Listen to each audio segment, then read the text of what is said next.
الحمدللہ رب العالمین، الصلاۃ والسلام علی سید الانبیاء والمرسلین، اما بعد فاعوذ باللہ من الشیطان الرجیم، بسم اللہ الرحمن الرحیم۔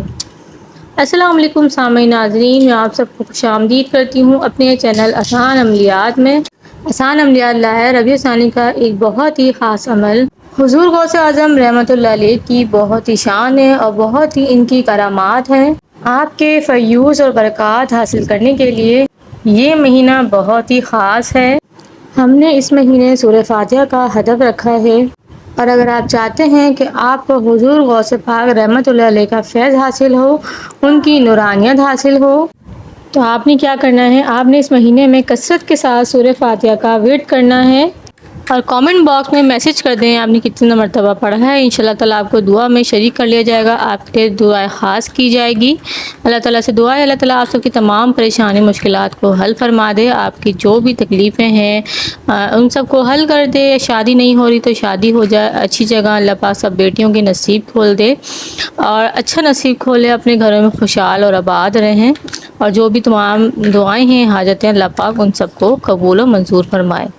حضور غوث اعظم شہنشاہ بغداد رحمۃ اللہ علیہ کی فضیلت اور برکات آپ سب لوگ تو جانتے ہی ہوں گے اور یقیناً جانتے ہی ہیں۔ حضور غوث اعظم رحمۃ اللہ علیہ نے اپنی ابتدائی تعلیم قصبہ جیلان میں حاصل کی۔ آپ رحمۃ اللہ علیہ بڑے اچھے طریقے سے تعلیم حاصل کرتے اور اپنی تعلیم مکمل فرما کر اپنے زمانے کے علماء میں نمایاں مقام حاصل کیا۔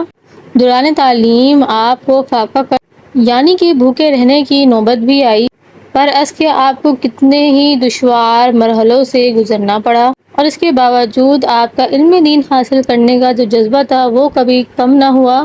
نہایت محنت اور مشقت کے ساتھ علم دین حاصل کرتے، اور جب اس سلسلے کی تکمیل ہو گئی اور آپ رحمۃ اللہ علیہ فضل و کمال پر پہنچ گئے اور بہت بڑے عالم دین بن گئے، اور آپ کے علمیت کی شہرت جب دور دور تک پھیل گئی تو آپ کے استاد محترم نے اپنا مدرسہ آپ کے حوالے کر دیا، اور اسی طرح حضور غوث اعظم رحمۃ اللہ علیہ اپنے قصیدہ غوثیہ میں ارشاد فرماتے ہیں، میں نے علم کا درس لیا اور یہاں تک کہ میں مقام قطبیت پر پہنچ گیا، اور مزید فرمایا کہ فقہ سیکھ اس کے بعد تنہائی اختیار کر، جو بغیر علم کہ خدا کی عبادت کرتا ہے وہ جتنا سنوارے گا اتنا زیادہ بگاڑے گا، اور اپنے ساتھ شریعت کی شمع لے لو۔ اللہ پاک کے نزدیک سب سے زیادہ قریب راستہ بندگی کے قانون کو لازمی پکڑنا ہے اور شریعت کی گرہ کو تھامے رکھنا۔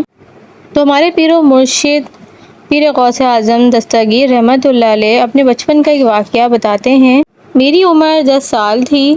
ایک دن میں اپنے گھر سے مدرسے کی طرف جا رہا تھا تو میں نے وہاں فرشتے دیکھے جو کہہ رہے تھے بچوں سے کہ اللہ کے ولی کے لیے جگہ کشادہ کر دو تاکہ وہ بیٹھ جائیں، اور اسی دوران ایک شخص ہمارے قریب سے گزرا جسے میں اس وقت نہیں جانتا تھا۔ اس نے فرشتوں سے یہی بات سنی تو اس نے ایک فرشتے سے پوچھا یہ لڑکا کون ہے؟ تو فرشتے نے کہا ان قریب اس کی شان عظیم ہوگی، اس کو عطا کیا جائے گا اور منع نہیں کیا جائے گا، اس کو اختیار دیا جائے گا اور روکا نہیں جائے گا، اور اس کے قریب کیا جائے گا، اس کو دھوکہ نہ دیا جائے گا۔ تو حضور غوث پاک رحمۃ اللہ علیہ فرماتے ہیں تو پھر اس شخص کو میں نے 40 سال کے بعد پہچانا، وہ اس وقت کا ابدال تھا۔ تو خدا کے فضل سے ہم پر ہے سایہ غوث اعظم کا، ہمیں دونوں جہاں میں ہے سہارا غوث اعظم کا۔ حضور غوث اعظم دستگیر رحمۃ اللہ علیہ نے بڑی مشکل اور محنت اور مشقت کے ساتھ علم دین حاصل کیا۔ آپ رحمۃ اللہ علیہ خود فرماتے ہیں کہ میں اپنے استاذہ سے سبق لے کر جنگل کی طرف نکل جایا کرتا تھا، پھر ویرانوں میں دن ہو یا رات، آندھی ہو یا ہو برسات، اور گرمی ہو یا ہو سردی، اپنا علم جاری رکھتا تھا، اور اس وقت اپنے سر پر چھوٹا سا امامہ باندھ کر رکھتا اور معمولی سی سبزیاں کھاتا، یعنی کہ کبھی یہ سبزیاں بھی نہ ملتی، لیکن میں اپنا مطالعہ جاری رکھتا، اور جب مجھے نیند آتی خالی پیٹ ہی کنکریوں سے بھر کر زمین پر سو جاتا۔ تو حضور غوث اعظم رحمۃ اللہ علیہ نے اس قدر علم حاصل کیا، اتنی آپ کی فیوض و برکات ہیں کہ ہمیں بھی اس سے درس حاصل کرنا چاہیے، علم دین حاصل کرنا چاہیے۔ آپ نے بہت سے وظائف دیے، آپ نے بہت سے عملیات بتائے، لوگوں کو مسائل سے نکالا، لوگوں کو پریشانیوں سے نکالا۔ آپ کے پاس اتنا علم ہے کہ ہم اس تک پہنچنا چاہیں تو ہم نہیں پہنچ سکتے، لیکن اس میں سے کچھ چند قطرے آج آسان عملیات آپ کے لیے لے کر آیا ہے، اور اگر آپ اس عمل کو کر لیتے ہیں، اللہ پاک زمین و آسمان کے خزانے آپ کے قدموں میں ڈھیر کر دے گا۔ جیسے آپ چاہتے ہیں کہ زمین و آسمان کے خزانے پالیں، جیسے آج کل مہنگائی کا دور ہے، ہر طرف پریشانیاں ہیں، مصیبتیں ہیں، مسلمانوں پر آفتیں آئی ہوئی ہیں، تو ان سب سے نجات پانے کے لیے آپ کو کیا کرنا ہوگا؟ سب کو مل کر درود پاک کی کثرت کرنی ہوگی اور سورہ فاتحہ کی کثرت کرنی ہوگی، کیونکہ یہ عملیات ایسے ہیں جن سے ہر مشکل، ہر پریشانی حل ہو جاتی ہے۔ روزانہ کم از کم 3 تسبیح حسبنا اللہ و نعم الوکیل کی پڑھا کریں، انشاءاللہ عز و جل اللہ تعالیٰ آپ پر ہر آئی ہوئی مصیبت کو دور کر دے گا۔ تو آپ نے آج کیا کرنا ہے، آپ چاہیں تو یہ وظیفہ ابھی سے سٹارٹ کر دیں۔ اول آخر 11 مرتبہ آپ نے درود پاک پڑھنا ہے، اور درمیان میں 3 تسبیح سورۃ الفاتحہ کی پڑھنی ہے۔ جب آپ 3 تسبیح سورہ فاتحہ کی مکمل کر لیں تو آخر میں 1 مرتبہ سورۃ یاسین پڑھ لیں۔ آپ اپنے گھر میں سب کو اس عمل کو کرنے کو کہیں، اس کے بعد کلیکٹ کر لیں کہ کس نے کتنا پڑھا ہے، اور اگر کوئی ایک ہی پڑھتا ہے تو تب بھی ٹھیک ہے۔ پھر 3 بار سورہ فاتحہ اور 1 بار سورہ یاسین پڑھ لیں۔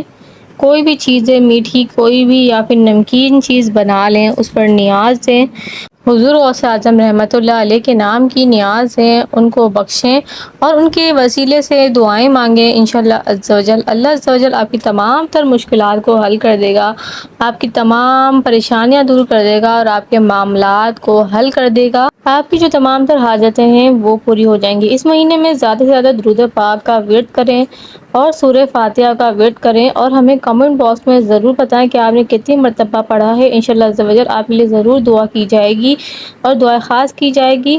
انشاءاللہ تعالیٰ پھر نیکسٹ ویڈیو میں آپ سے ہوگی ملاقات۔ مجھے اپنی دعاؤں میں یاد رکھیں، اور ہو سکے تو اس وظیفے کو زیادہ سے زیادہ شیئر کریں تاکہ لوگ اس سے فائدہ اٹھا سکیں، اور یہ صدقہ جاریہ ہے، اس کا ثواب آپ کو بھی ملے گا، اور آپ کی بھی اس کی فضیلت سے آپ کی بھی تمام تر پریشانیاں دور ہو جائیں گی۔ اور وظیفے کی اجازت کے لیے کامنٹ میں اللہ لکھیں اور ہمارے چینل کو سبسکرائب کریں۔ فی امان اللہ۔